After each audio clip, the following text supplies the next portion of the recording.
Testing one, two, three. All right. Hello, this is Pete the Tech Guy, and I am here at the Rentham Outlets Mall. And we're about to conduct the second, or actually the third, of our interviews with immigrants, which is a series of me interviewing people who are not native to the United States, who have come here and made their lives here. And today's interviewee is Hannah, who is originally from Baghdad, Iraq. Is that correct? That's correct. Now, you've Americanized your name. What was the actual pronunciation of your name, your first name? It's Hanin. Hanin. And it's very common for people to Americanize their name, so it's actually very, very traditional for immigrants to do that. Now, you were born in Baghdad. You're 25 years old, is it? I'm 23 right now. 23, all right. So you were born, that would make you born around 1995, after 1994. So that would mean that your first memories of childhood would be around the time or just before the first Iraq War. So do you recall much before the first Iraq War? Not much. Before that, it was like kind of a vague memories, but I can remember like decent stuff. Like. Okay, now, and also, most people listening are going to assume that you're either an Iraqi Christian or an Iraqi Muslim, but you're neither. You're part of a religion, I don't know if I'm pronouncing it right, the Mendai or Mendi? That's correct. Mendai. Mendai. Now, Americans probably have not heard of the Mendai because there's not a lot of you left, although now in Worcester there's quite a few of you. Tell us about the Mendai, what you believe in, where you're from. All right. So we basically from Mesopotamia. We continued until the recent war, and because of that, we started to, immigrate to other places because of the safety. So our teacher is John the Baptist, and we worship the one and only God, but like in a different way than Christian and Muslims. It's just different religion. And you're a very minority religion in Iraq even before the war, so you weren't all that loved by the Christians in Iraq, and you weren't all that loved by the Muslims in Iraq, so that must have been a hard life to begin with. Well, it's part true. Well, the Christian weren't that much in Iraq, so they were also the same as us, so minority.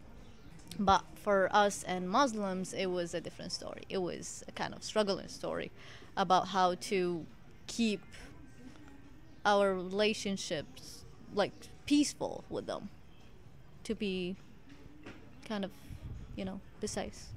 Now, you have memories of living under Saddam. Now, Americans have heard all these different things about how life was under Saddam Hussein. How was life under Saddam Hussein to your memory? And of course you were very young when he was toppled. And was it different for you as a member of the Mendai religion as opposed to, let's say, a Muslim or a Christian or whatever, or either type of Muslim, Sunni or Shiite?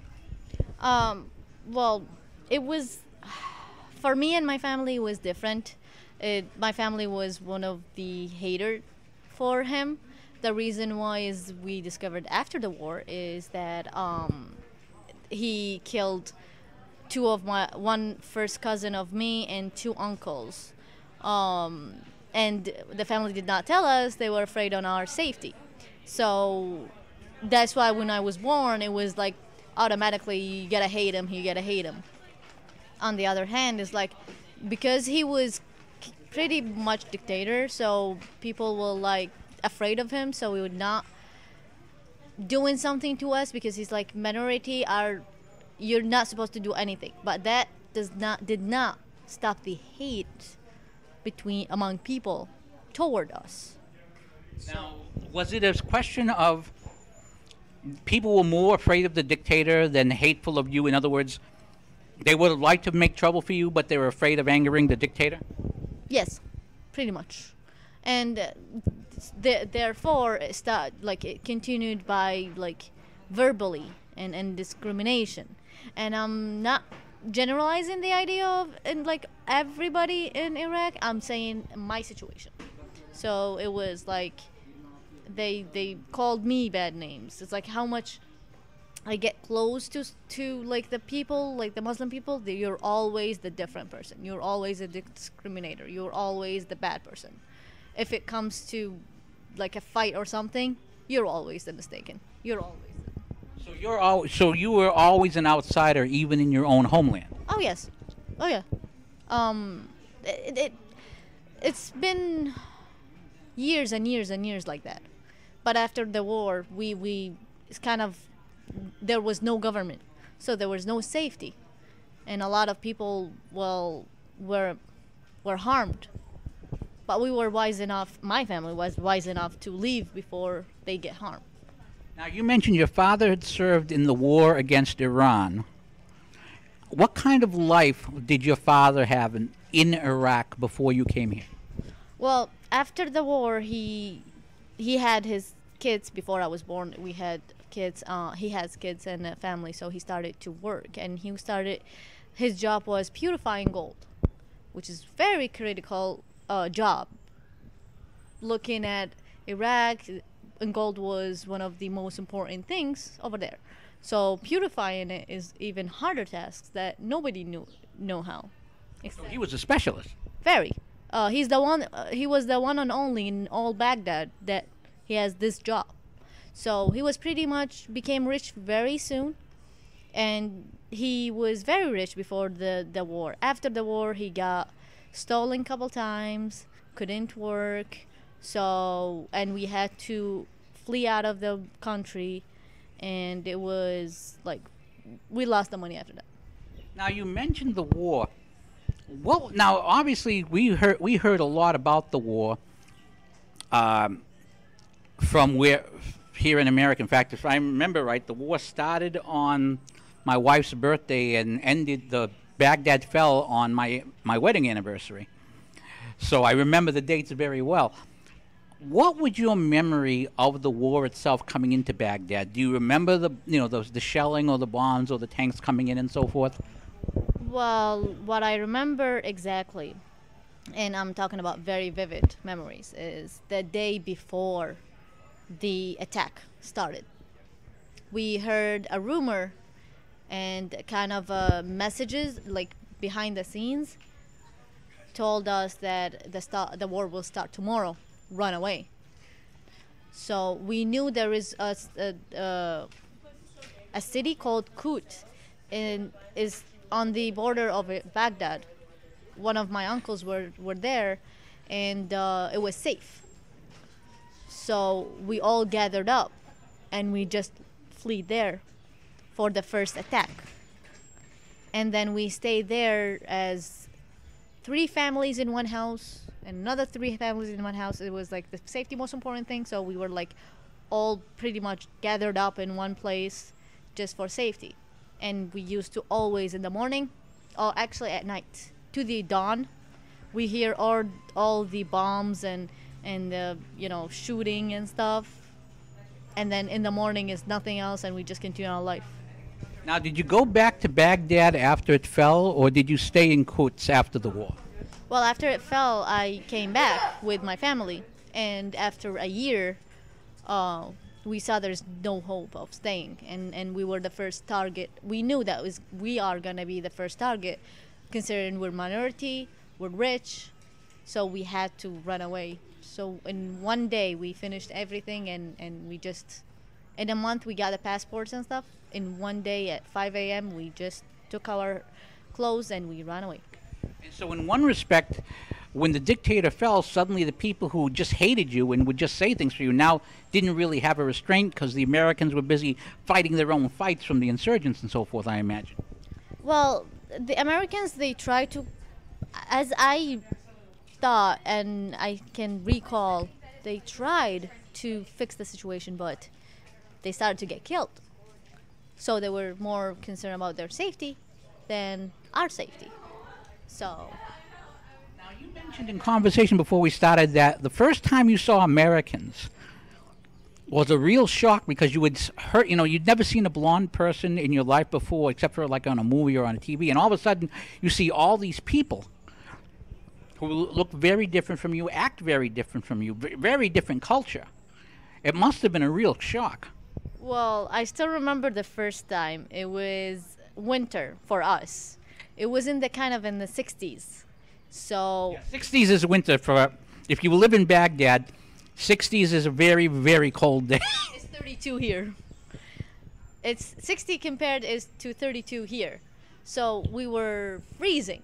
I was in 3rd grade and I was trying to go to back to school after the war. So, I was wearing all those jackets and stuff, and a big car of American soldiers appeared in front of me, and that guy wearing tank tops on top of the car, having fresh air, and we're us like walking, freezing, and I'm like, all my ideas, and he was all blonde, blue eyes, and all that I never seen in real life, and I'm like, that's an alien. It can't be human being. He cannot live in the same earth that I'm living in. He should be living in somewhere else. That's always thinking. Now, what were your impressions of American soldiers when you were there? Did you have many encounters of them? Well, I have like couple encounters with them, and they were super friendly. They would give candy and all that. But as I said, when they started to get killed, they didn't know if you're and even if they were sending kids to them while trying to kill them. So like they didn't know if you're an enemy or a friend. So they stayed away from everybody. That must have been a very big shock for you once the insurgency began along those lines. All right, so you decided that just to clarify, once the dictator fell, the people were free to try and kill you, and because the soldiers were busy trying to keep themselves from being killed, they couldn't be everywhere to protect you. So you left Iraq. Where did you go first? Well, the war started in 2003. The dictator fell in 2003. In the end of 2004, everything was set up, so we fled to Jordan. Jordan was our first escape because we heard the immigration papers. Australia was accepting all the Iraqi that are having problems in the country. So we were submitting our immigration papers over there. Unfortunately, we did not get accepted. In Jordan or in Australia?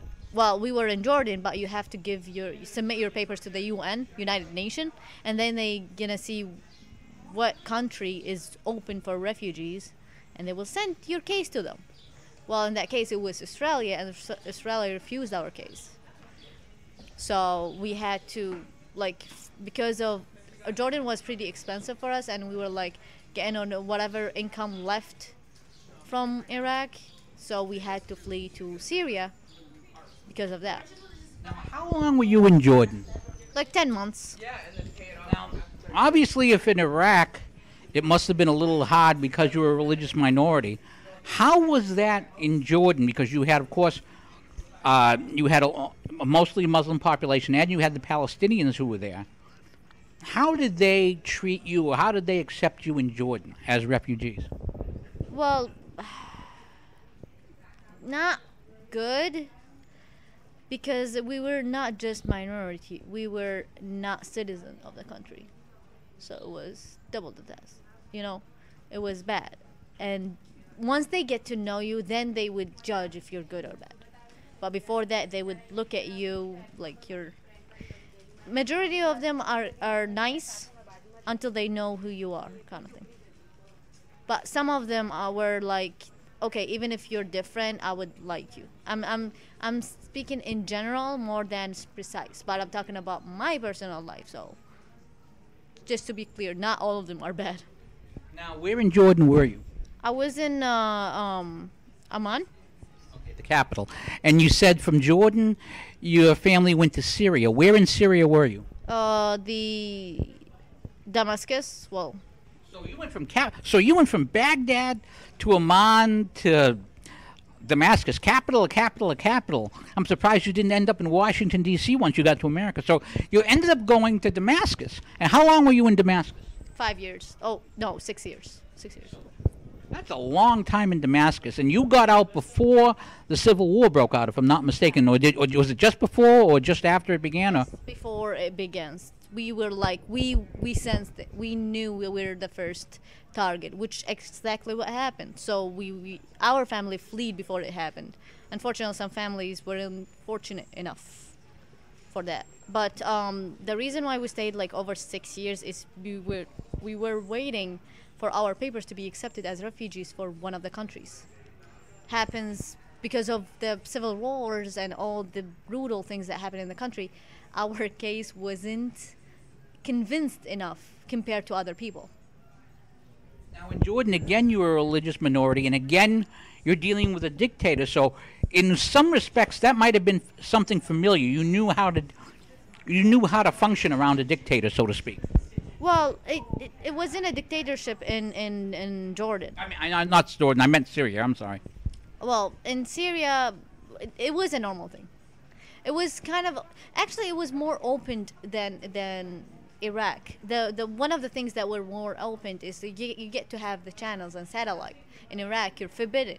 You only have 3 channels. You cannot listen, but what they want you to listen to, what they want you to watch. But in Syria, no, you get to watch whatever you want. You get to know the outside world and all that. So it was more freedom then. But for us, we're like minority, no citizenship, not citizen, I mean. It was bad, very bad.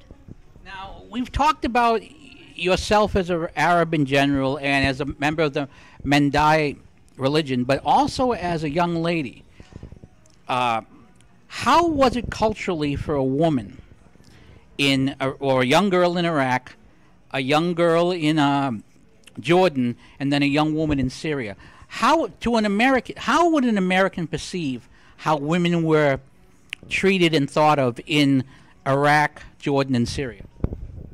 Oh, well, I'm gonna talk about myself, so not generalizing the idea, but we were like thinking of as more as a property than human being.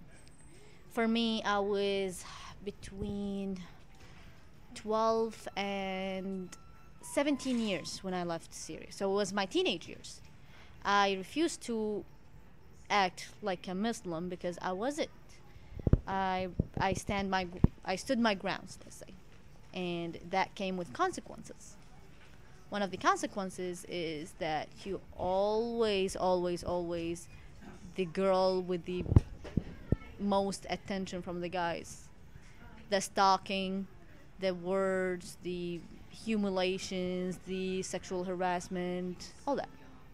Now, again, you've been in America for a little while. Do Americans understand what it's like for a woman in the Middle East, in any of these countries? Absolutely not.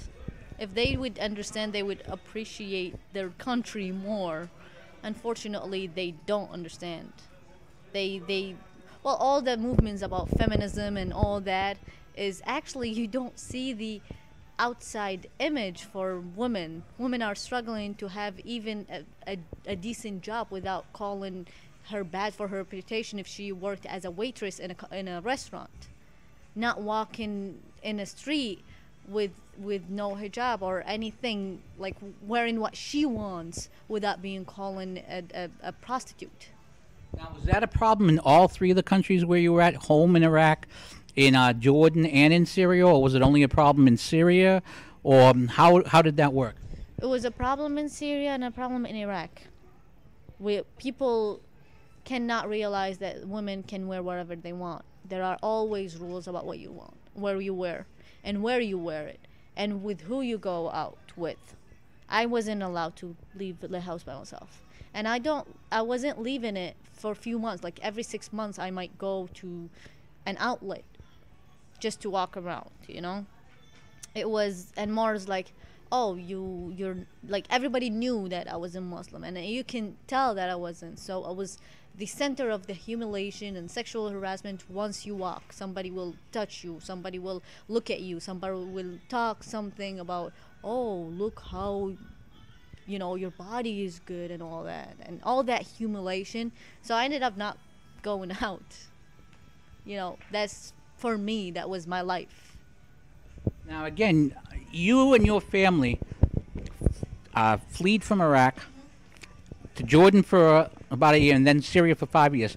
Were there other Mendai families who fled with you? Was it a large group, or was it just your family leaving on its own? How did that work? Well, everybody fled on their own, but it was like the majority will like located in that, let's say a lot of people were in Syria, in Damascus, all together in the same area, so they could, support each other, kind of thing. But when it comes to, oh, he fly to whatever, no, it was separate people. How did you finally end up in America? Well, after 6 years of waiting for our papers to be accepted from one of the countries, finally United States accepted our case, and they accept us as refugees. And then there is a charity organization called Lutheran Social Services.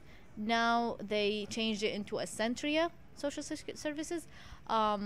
They were responsible for us to bring us here and help us start a new life. Now, part of that process because this has been a conversation here in America. To what degree was there a process to screen you to say, all right, this person is not here to come in as a terrorist, this person's an actual refugee, or were you too young to be involved in that process? Oh no, I was in that process. The thing is like when they come and they see your case, they interview you. Why you want to be there? Why you want to come? Why you feel it's not safe for you? You have to convince whoever is in front of you. You have to convince them that you are really struggling, and then they go through few tests and medical exams and all that before you come here. Now, did it help the fact that you were, in one respect, did it help that you were Mendai rather than Muslim or Christian, because you were the ultimate minority in the Middle East? Well, that helped a lot. That was one of the biggest reason why I was accepted, because it got to the point after the problem started in Syria and the war, the beginning of the war. It was like, okay, the minority will be in the same problem again. They are in different country in the same problem, that is, they're not safe. So let's flee them, That was one of the biggest reasons that I'm here. So. Now, obviously, Iraq had I presume, again, I'm speaking as an American, so I wouldn't know this. How different were the cultures of Baghdad, Iraq, Amman, Jordan, and Damascus, Syria? Were they the same pretty much, or were they very different? How, and if so, how were they different? Well, they are different, very different. But in a depends on what you're asking and what aspects. Like in Iraq, you have to wear a certain clothes. You cannot show skin. You don't work. If you work as a waitress in a restaurant, or you worked in any career other than nurse, a doctor, a government employer, then you're in a bad shape. You're not a decent woman. Let's put it like that. Could you be a decent woman if you worked in a family business? Depends on who's with you. Like a family business, like what? A restaurant? Maybe if you're a chef. So as long as you weren't interacting with people. Yes. Now, was that similar in Syria in the same way? The was it area that I was in, it was similar. The area that I was in, it wasn't that educated. It wasn't that opened. It was kind of the old mind people. Now, you mentioned again Syria and Iraq. What about Jordan? How different was Jordan from the other two? I would say, comparing, Jordan was the best in the three countries because it was more open. Had more freedom for the women. You get to, go out. You don't have to have escorted by somebody. The difference in Syria, it was more of the women aspect, kind of. In other cities, that women were normal, had a lot of freedom. But in the area that I was in, not so much. It was all of the main problem that happened is the people who fled from Iraq are the same people who went to Jordan, are the same people who went to Damascus. So the community moved with them. They moved the thinking, the old thinking, and the traditions and the old, ways to the countries. And believe it or not, even into here to Massachusetts. I must say that I noticed that in the sense that the young Iraqi men that I've worked with are very deferential to me as a person who's older, an older man, and always showed me a lot of respect. And I must say I enjoyed that very much. Well, lucky you. I did not enjoy a lot of things about here because, like, as a person who came here and built it herself as a woman, I'm pretty much the bad person in the family. Now, what had you heard about America before you came here? What did you know about it? Well, what I did, and I was fortunately wise enough to learn the language before I come. So you learned English before you came here. Oh yes, I learned it in Syria. Now, how about the rest of your family? Well, they weren't so much into like languages like I did, and I learned it in school. I had one class of English, and I became stronger and better at it because I knew is wherever I go, English is the language that you talk with. So I was thinking is like no matter what country will accept us, I will need the English. So I learned it. When I came here, it wasn't a lot of before. It was everything good is about the United States, the power, the respect, This is what you heard? that's what I heard and I watched on TV. The freedom, the respect of a human being, the way of living, the options. It was all there, and I was so excited. I wished it was the United States that picked us, and that's what happened. Now, what year did you come to America? 2000, the end of 2011. The end of 2011, you came to America, and did you? From what I understand, you came to Worcester, Massachusetts first.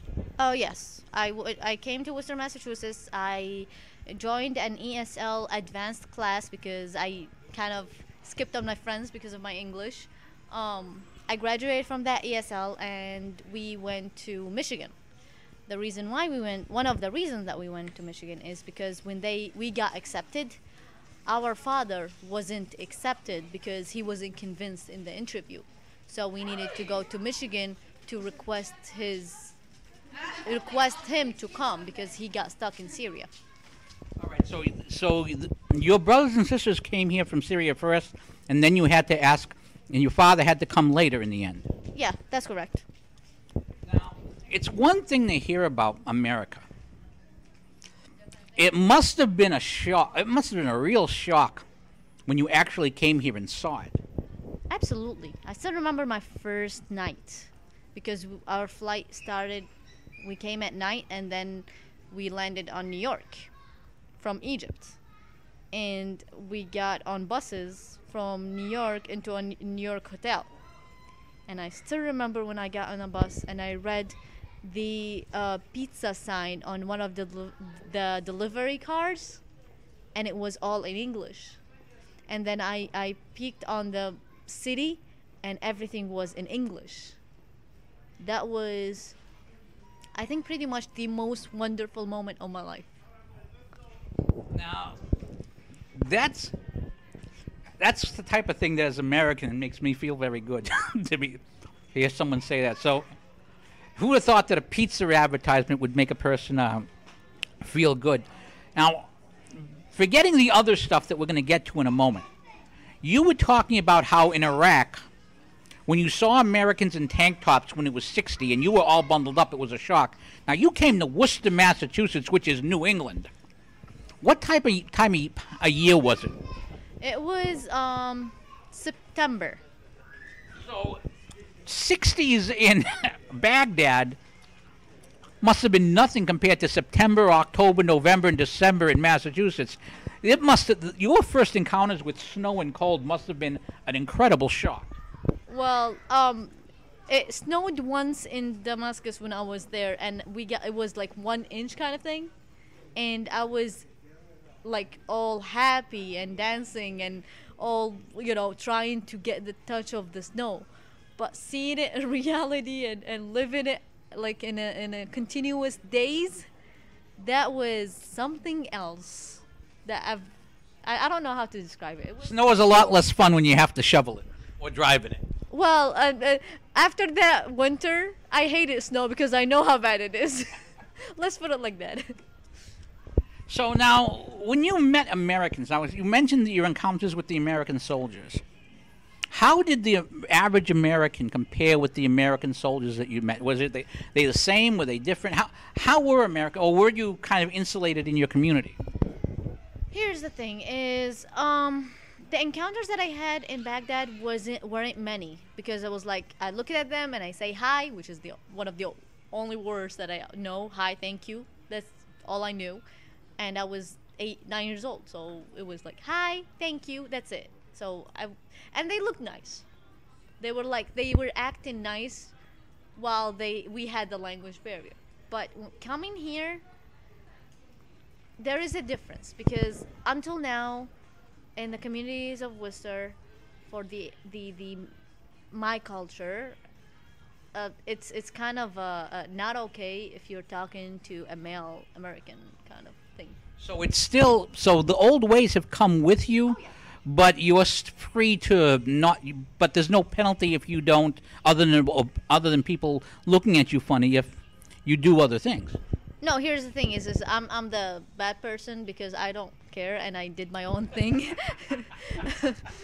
The thing is you get to interact with the Americans in the school and stuff, but having friends to hang out with as Americans, and no, this kind of they will. Uh,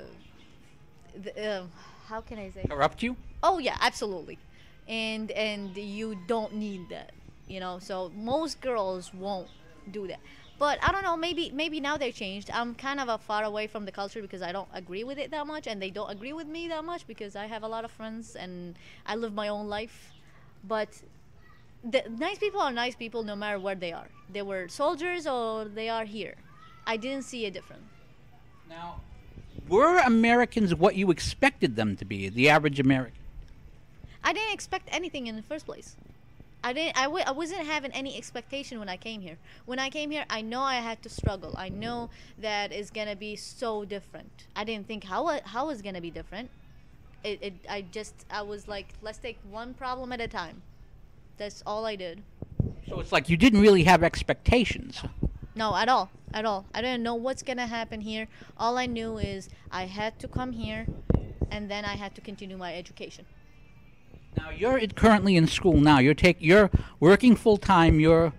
I think it's called a lead, not a supervisor. It's kind of a supervisor position, but it's called a lead at a warehouse at the moment. Yes, that's correct. And yes, I'm a part-time student as well.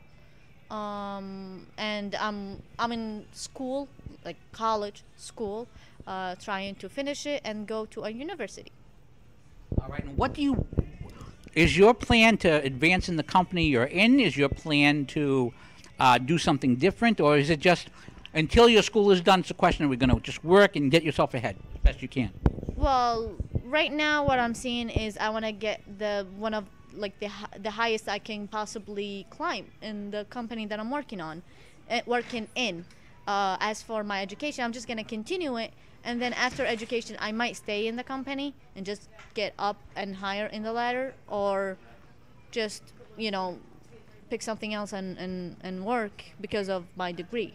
Now, I presume you started as a temp like everybody else did. Oh yes, I started from the bottom in pretty much everything. So yes. And how long did it take you to go from being a temporary worker to a hired employee and then to a lead/supervisor? It took me like 4 months to be hired by the company.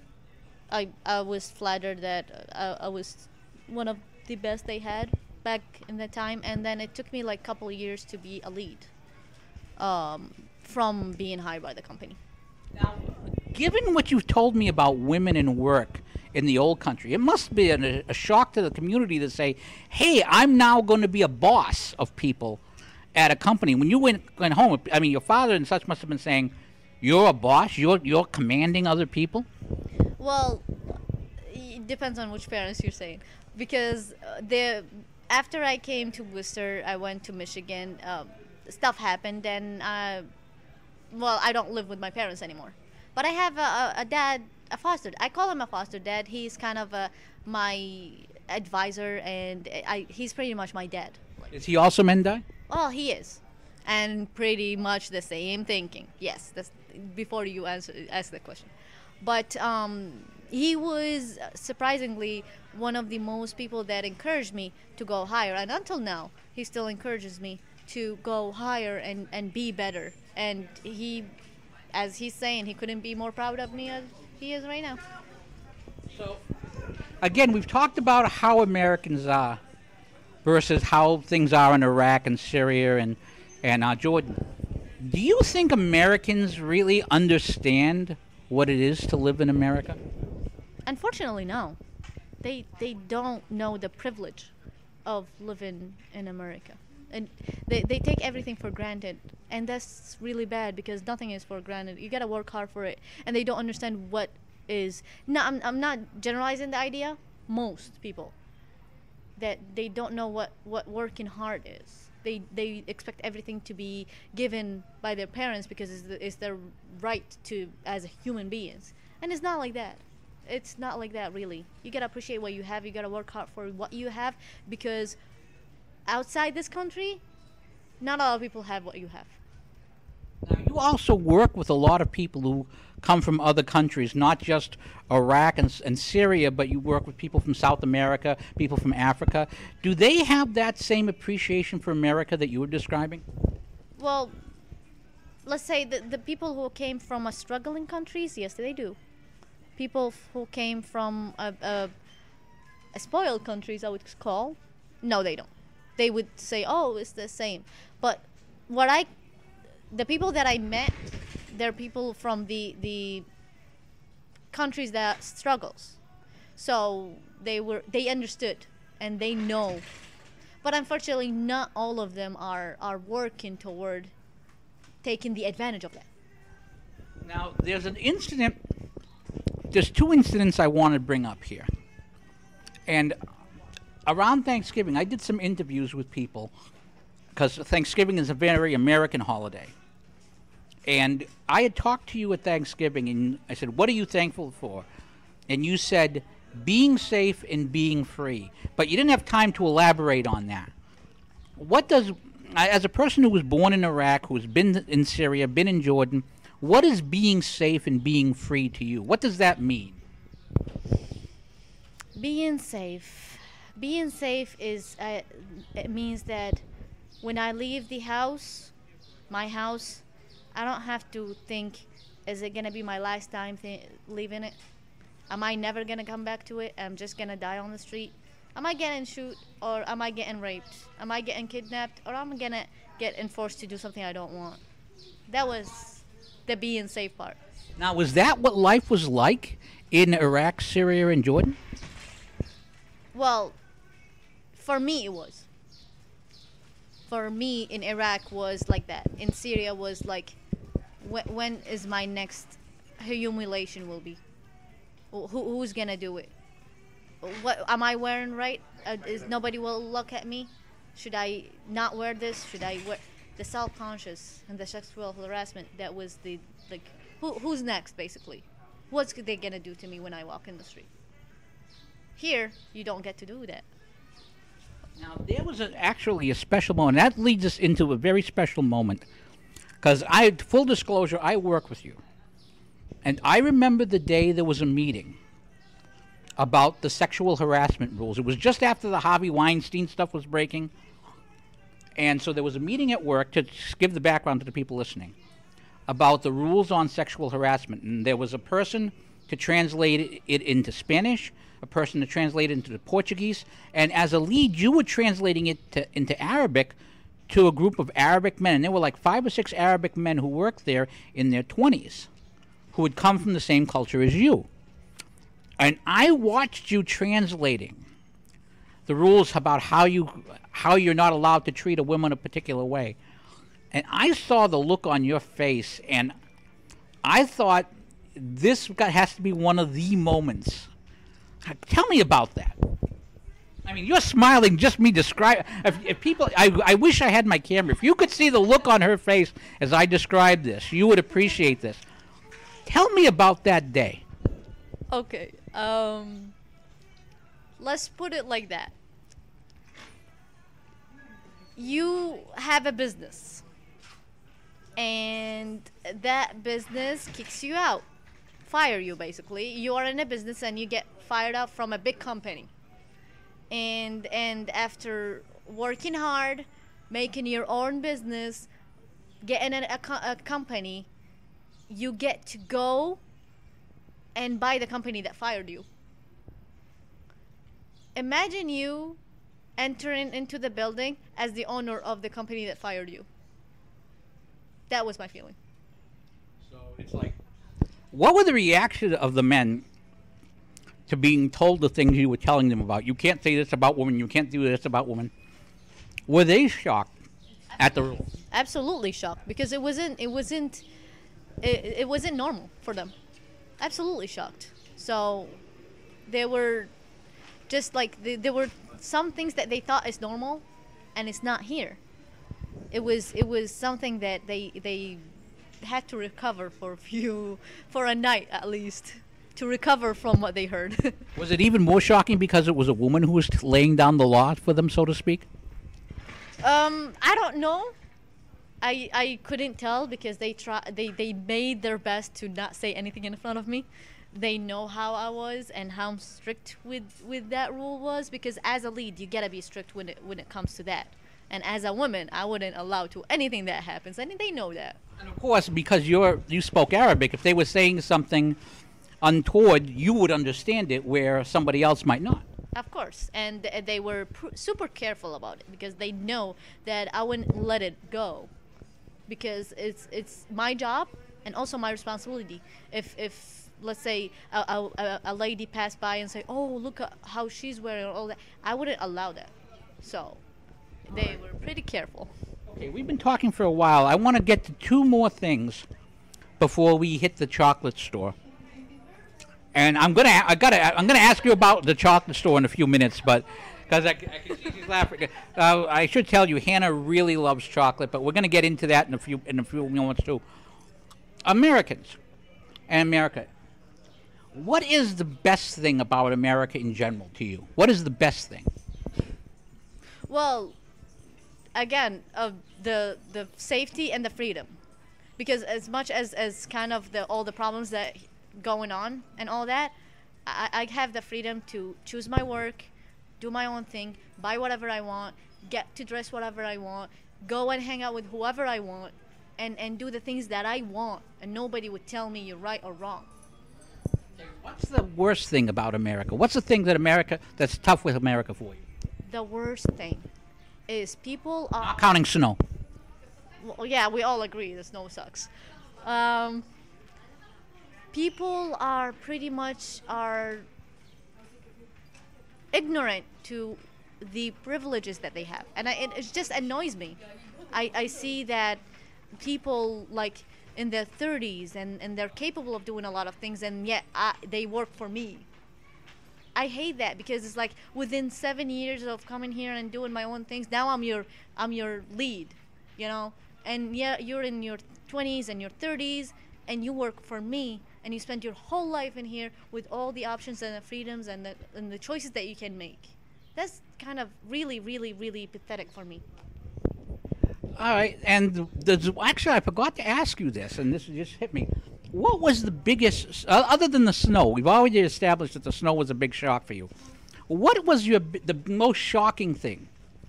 What was the hardest thing to adjust to in America for you? The most shocking thing and the hardest thing to adjust to? Well, there were a lot, but I was always flexible with adjusting with a new environment because of the life that I lived. So I didn't have a problem. The only problem that I'm still struggling with is language. It seems like when I try to talk about the right thing, it seems to be wrong sometimes. No, from this interview, your English sounds good to me, and I've never had a problem with that. Well, gladly you're one of the people, but unfortunately sometimes when I say a phrase, and let's say the slang accent, that I'm trying to master is just not going, and sometimes it gets out of my mouth is kind of totally wrong or totally inappropriate wrong, and I don't mean it. This kind of I'm still trying to adjust from that. That's the most shocking, I would say, but I'm working on it. How well is the rest of your family adjusted to America? Well, half of my family I don't talk to anymore, so it's only me and my two siblings. My brother is adjusting very good. He's a lead just like me. He's doing his own thing. Yes, he's not studying, but he's learning English, and he's going a long way with it. My sister is also having her own work, like she works in another company, but she's also adjusting. We just became a U.S. citizen, me and my brother. My sister is going through the process, hopefully soon. So I think they're adjusting pretty good.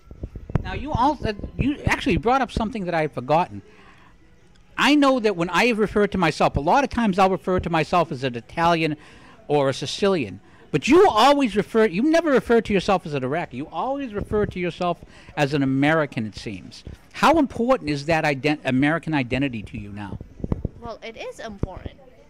Because if I was an American and I was in Iraq, I wouldn't buy my own house.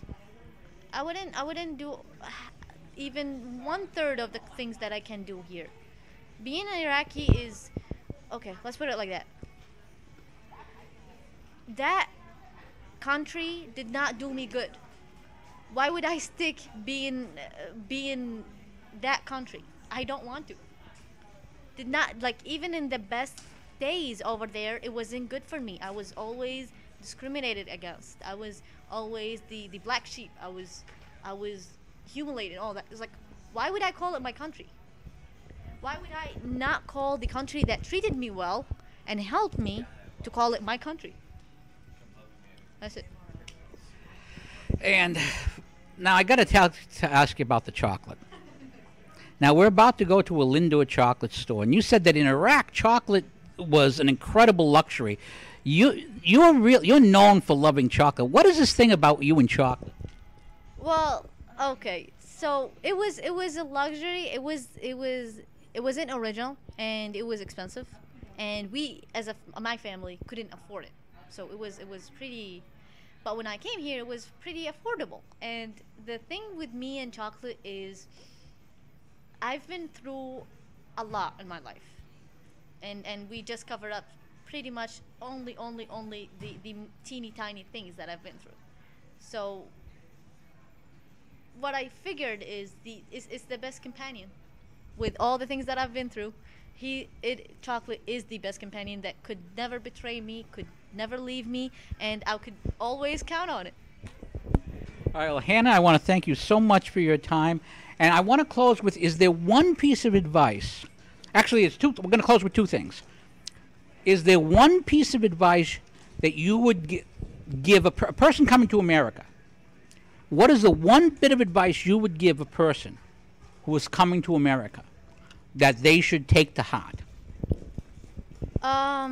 Oh my God, it's a lot. But the most important thing is work hard.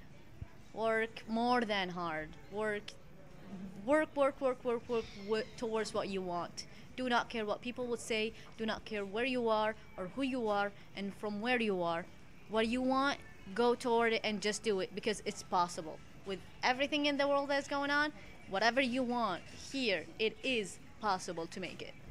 And what advice would you give Americans who were born here, grew up here, lived here? Is there advice you would give Americans about themselves and their country? Well, my always advice is just appreciate what you have. It's just, I can't express it enough. You guys have a lot. You have the heaven.